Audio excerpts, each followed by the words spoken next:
I spent most of my life as a police officer, tactical trainer. My name is Lyle Sharman. I'm a licensed private investigator. I'm a paranormal investigator, and I solve cold cases all over the country.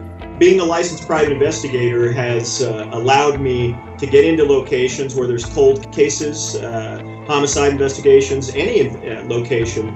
The members of our group are Ray, who is my cousin. He's the tech and gadget guy. When you're looking at a case that hasn't been solved, people still want answers with regards to their loved ones or property. We have John, who is our audio-visual guy. They always think that they can outsmart the evidence. We have Jennifer, who's our psychic and our medium. Sometimes I'll have a dream before we go out on a case. And our team investigates paranormal homicide cases.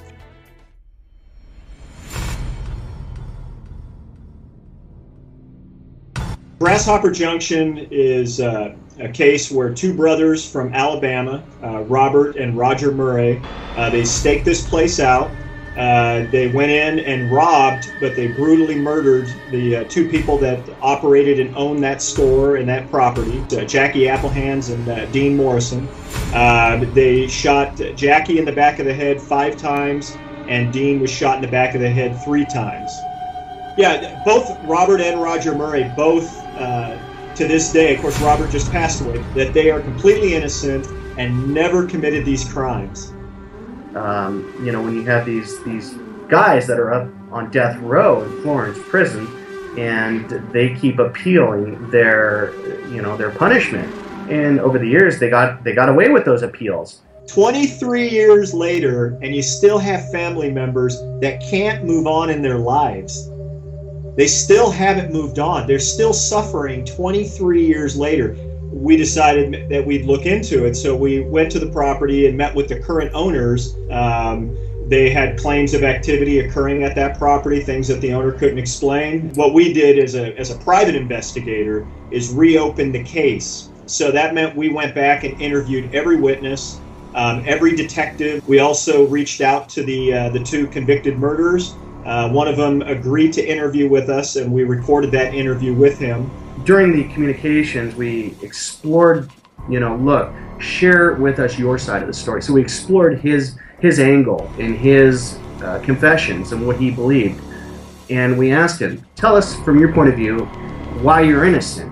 Well, once we all arrived at Grasshopper Junction, we set up all the equipment. So the house is the main source of activity. I went inside, sat down on the couch, started to hear the same things they did, feel the same things they did. And in the background, I could hear something sounding like it was clear, it was audible. You could hear what sounded like a woman screaming.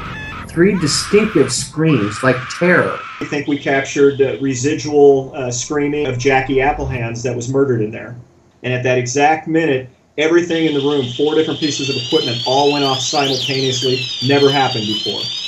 And within a few minutes, my right shoulder had been grabbed and pushed forward. As I was falling over backwards, I felt this warm rush of air go through my chest. Honestly, it scared the shit out of me. We brought in Jennifer and we brought in the daughter, and we reconnected them in the house where her mother was murdered.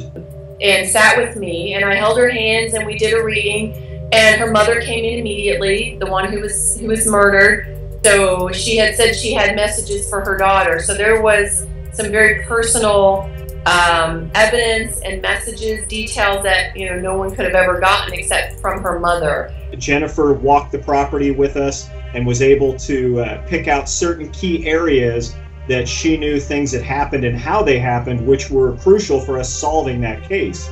So she gets a lot of the details. What I saw was something that was buried right out here on the corner. I can see him burying them out there. He buries it, he buried a bunch of stuff out here, straight down from this pole. And it was so sad. Oh my God, it was so sad. Mother had told me about, one came in from the front door, one came in from the back door, and I kept seeing him come in from the front. Well, now, since that crime, someone had added a little room on the front, so the door had been moved to the left. The mother told me that. We collected a lot of new evidence that we know that they got the right guys that committed these murders, that we ended up giving to different agencies, and that was used in the appeal process for Robert and Roger Murray, is what finally denied their appeals after 23 years.